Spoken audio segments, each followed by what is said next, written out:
Olá, estamos de volta com mais uma aula do nosso módulo de Direito Civil, chegando aí mais próximo da aprovação, com certeza a cada aula mais um item do edital que nós conversamos com você, tudo bem? Vamos lá, essa aula de hoje nós falaremos sobre domicílio. Vamos lá, domicílio. Gostaria de iniciar com vocês, meus queridos, falando do aspecto constitucional em relação ao domicílio. Nós já estudamos lá na nossa aula de direitos e garantias individuais e direitos fundamentais que a inviolabilidade do domicílio é uma garantia constitucional, certo? Por isso a importância do estudo do domicílio. Professor, como o STF e o STJ têm entendido a respeito de domicílio? Meus queridos, para a sua prova de primeira fase, você deve se recordar do seguinte: o STF entende, por exemplo, que o escritório profissional ele é equiparado a domicílio para fins de proteção do direito à inviolabilidade do domicílio. Tudo bem, meus queridos? Tranquilo? O STF já entendeu que o quarto de um hotel também é equiparado a domicílio para fins de proteção da inviolabilidade do domicílio. Tranquilo? E por fim, né, sobre esses entendimentos jurisprudenciais que tem cobrado muito aí nas provas do IESES, o domicílio eletrônico, o STF e o STJ entendem que o e-mail deve ser protegido, deve ser equiparado ao domicílio para fins de inviolabilidade, mas somente o e-mail pessoal, esse domicílio pessoal. Por quê? Os tribunais do trabalho, por exemplo, o TST, já entendeu pela possibilidade de coleta de dados dos e-mails corporativos, dos e-mails que pertencem à empresa, mas o domicílio eletrônico, o e-mail pessoal, é equiparado a domicílio para fins de proteção da inviolabilidade do domicílio. Tranquilo? Então vamos lá. Professor, qual é a natureza jurídica do domicílio?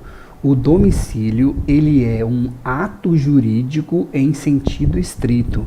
Por quê? Porque ele depende de vontade, em regra, ele depende de vontade da parte, mas as consequências estão vinculadas à norma, estão vinculadas à legislação. Por isso, ele é um ato jurídico em sentido estrito. Tranquilo? Vamos lá. Domicílio da pessoa natural. Domicílio pessoal é o que nós iniciaremos a nossa aula, leitura obrigatória do artigo 70 do Código Civil. Então, domicílio é o lugar onde a pessoa natural estabelece a sua residência com ânimo definitivo. Nós temos, portanto, dois elementos. Quais são os elementos, professor? Primeiro, um elemento objetivo, que é o estabelecimento a presença de uma residência, e um elemento subjetivo, que é a vontade, o ânimo definitivo. Mas, professor, qual seria a diferença então entre domicílio, residência e morada? Vamos lá, meus queridos. Morada ou estada ou habitação, que pode cair esses três sinônimos na sua prova, é sempre provisória, é sempre precária, é sempre transitória. Então, morada, habitação, estada é sempre provisória, sempre precária, sempre transitória. Residência, nós temos um elemento de habitualidade. Então, residência é o local onde a pessoa é encontrada com habitualidade. Tudo bem? E domicílio tem sempre o elemento da residência. Então, domicílio é o local em que a pessoa estabelece a sua residência, ou seja, onde ela é encontrada com habitualidade, onde ela estabelece a sua residência com ânimo definitivo, com vontade de permanecer nesse local. Este é o conceito, então, a diferença de domicílio, residência e morada. Lembrando que o nosso ordenamento jurídico, diferente do ordenamento jurídico francês, nós adotamos a possibilidade de vários domicílios. Então a pessoa pode ter várias residências e pode ter vários domicílios. Nós veremos aqui, tem um domicílio legal, domicílio profissional, mas admite-se diversos domicílios da pessoa natural e também da pessoa jurídica. Tudo bem, meus queridos? Tranquilo? Vamos lá. A importância dessa fixação de vários domicílios é para o processo civil.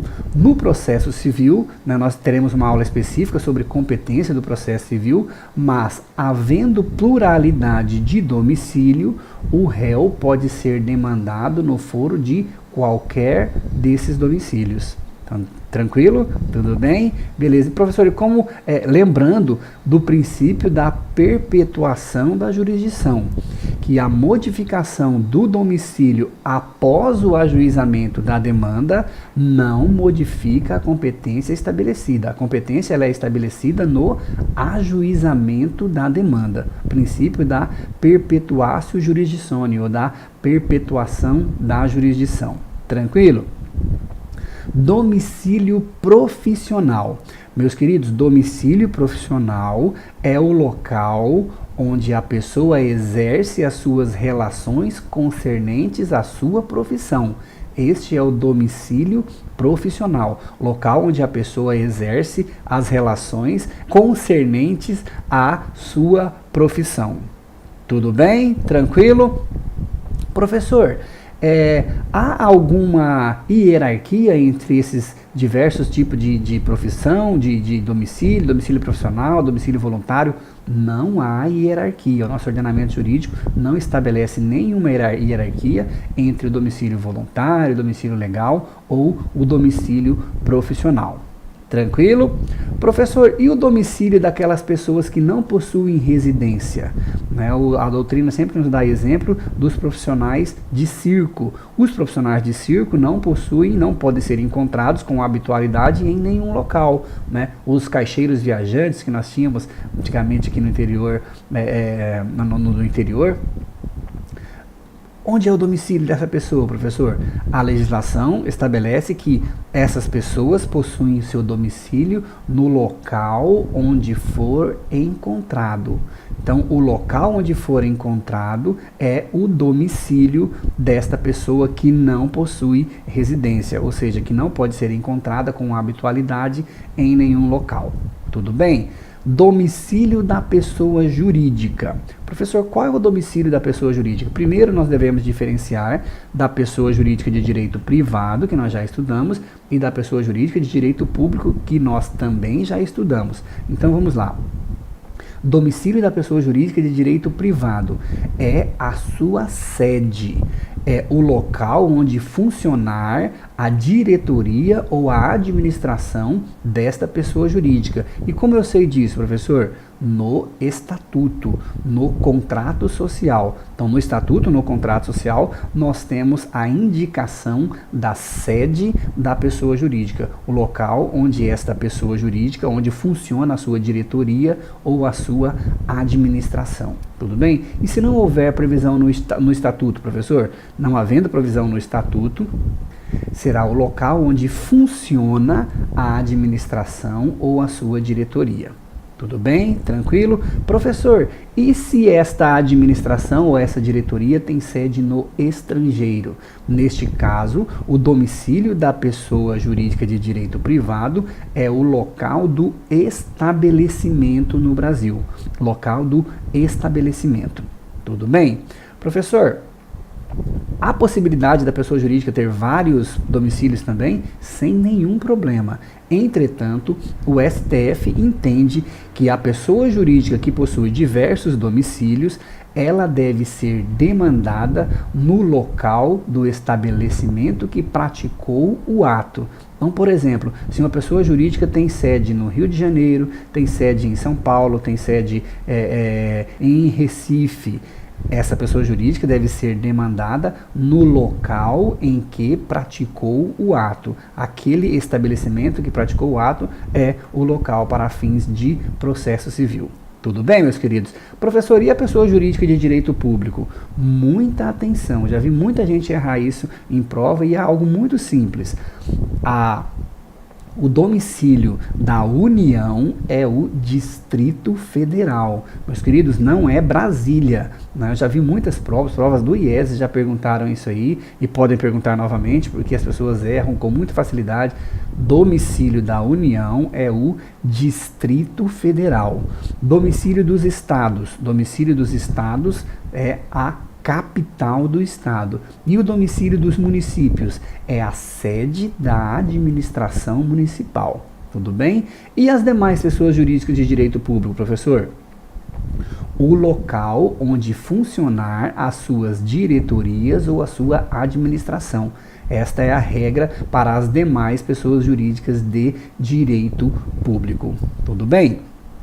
Para terminar a nossa aula, é uma aula bem curtinha sobre domicílio, mas muita informação para vocês e muito cuidado, porque esta matéria cai muito em prova e as pessoas erram sem nenhuma necessidade de errar, porque é algo muito simples, muito tranquilo. Vamos lá. Classificação do domicílio. Meus queridos, nós temos o domicílio convencional, também chamado de domicílio comum, e o domicílio legal, também denominado de domicílio necessário ou domicílio cogente, porque ele é estabelecido pela lei. Vamos lá. Domicílio voluntário ou domicílio convencional ou domicílio comum. Nós dividimos esse domicílio em duas espécies, que é o domicílio voluntário geral, que é aquele eleito pela vontade da parte. A parte resolve fixar o domicílio em determinado local. É o princípio da liberdade do estabelecimento de domicílio. Tudo bem? Então, esse domicílio voluntário é o estabelecido geral, estabelecido de forma voluntária pela própria pessoa. Nós temos o domicílio de eleição, domicílio voluntário de eleição, ou domicílio especial, também conhecido como foro de eleição, para fins aí de processo civil, que é o domicílio escolhido pelas partes por meio de contrato. Por meio de contrato, nós estabelecemos qual será o domicílio. Então, é um ajuste entre as partes. Por isso, domicílio voluntário especial. Domicílio voluntário de eleição. Tranquilo? Tudo bem? Lembrando a vocês que este domicílio de eleição, se for estabelecido em face do consumidor, em prejuízo do consumidor, o estabelecimento dessa cláusula em prejuízo do consumidor é nulo. Prevalece o entendimento na doutrina, o entendimento majoritário de que a cláusula em contrato de consumo em favor do fornecedor é uma cláusula nula, uma cláusula sem validade. Tudo bem? Domicílio legal, domicílio necessário, domicílio cogente. Meus queridos, é o domicílio que está estabelecido na lei. Ele independe da voluntariedade, independe de um ato de vontade da parte. Qual é? O domicílio do incapaz é o domicílio do seu representante ou do seu assistente. Muito cuidado, viu? Muito cuidado. Já vi muita gente errar isso em prova, porque o absolutamente incapaz ele é representado, mas o relativamente ele é assistido. Então, o domicílio do incapaz é o domicílio do seu representante ou do seu assistente. Tranquilo?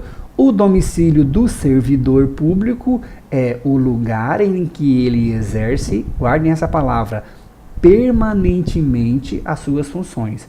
Então, o servidor público, domicílio legal, o lugar onde exerce permanentemente as suas funções. Se ele exerce de forma transitória em outro local, esse não será o seu domicílio. O domicílio é o local onde ele exerce permanentemente as suas funções. Tudo bem? Domicílio do militar, muito cuidado, temos uma pegadinha de concurso aqui, que muita gente erra. Vamos lá. Domicílio do militar é o local onde ele servir.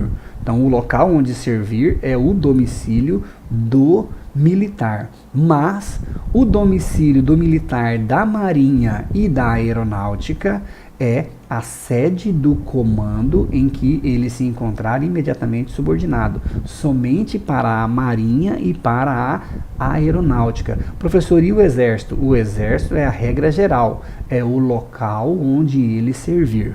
certo? Já vi essa questão em muitas provas de concurso, fico preocupado contigo.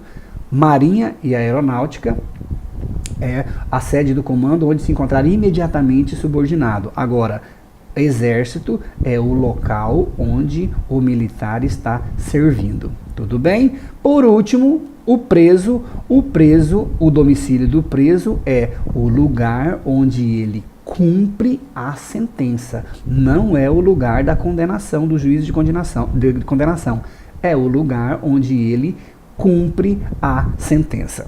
Tudo bem, meus queridos? Uma aula muito tranquila sobre domicílio, né? Faça o retorno dessa aula aqui, assista novamente, porque ela é muito importante, cai muito em prova e é uma questão simples que você não pode errar na nossa prova aqui do concurso do Maranhão.